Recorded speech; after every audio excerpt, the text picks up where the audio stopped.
Celebrity, is a very difficult game in the world of, well, anywhere. Doesn't matter whether you're working in the record business, the film business, it's all about really who's in and who's out and why they're popular and why they're not popular, the sort of thing really, chums. And the bottom line is you only have a finite time in celebrity.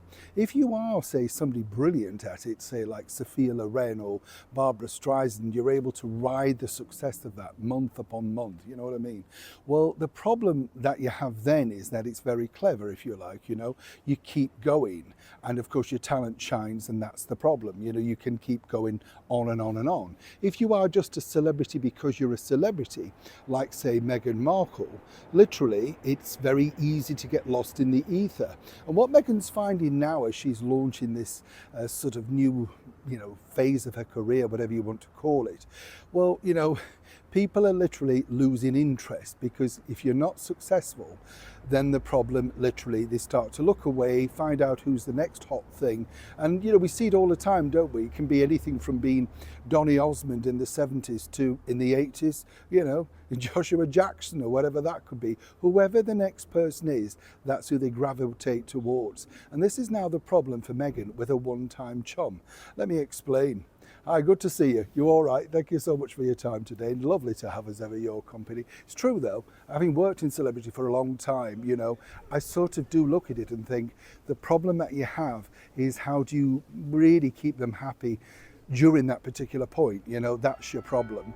And the other problem that you have is truly this. You see, when you sort of fall out of favour, it's very hard once, unless you are successful, to win them back. And this, as I say, is a big problem for Meghan and this particular woman, Oprah Winfrey.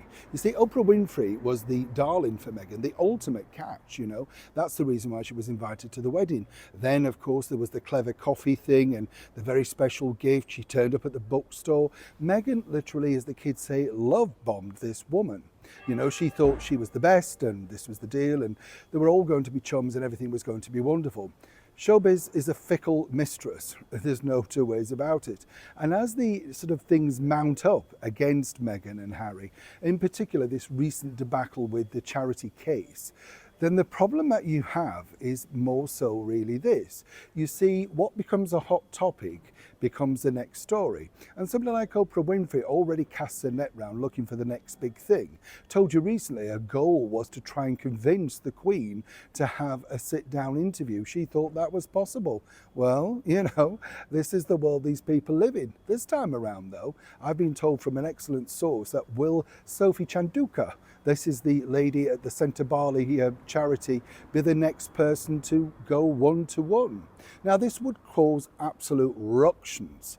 And at this point, what I've been told is that, there are feelers being put out. And this really depends on what direction this whole thing goes in, good or bad, you know what I'm saying? And clearly, at one point, Oprah Winfrey knows that this is an explosive interview. And we've seen her over recent time moving further and further back. Harry and Meghan become less useful to her simply because they may be friends, but this is a cutthroat world of business, and to stay relevant, you have to get the next topic. She tried that with Kamala Harris and those town hall things, and that bombed spectacularly. And of course, you won't find any reference of that on Oprah's big pages or, websites. Right? No. When it's a failure, they take it off as quickly as possible. But you see, she sees the story of Sophie Chanduka, another woman of colour, telling her version of events about what went wrong with a beloved charity. Now, how will this play out with Harry and Meghan? And more importantly, will this now truly be the end of the friendship? Will Meghan still be sending that clever coffee, or will it simply boil over and froth to nothing? Either way, this is a developing story. When I know more, you'll know more. Neil Sean in the very heart of London.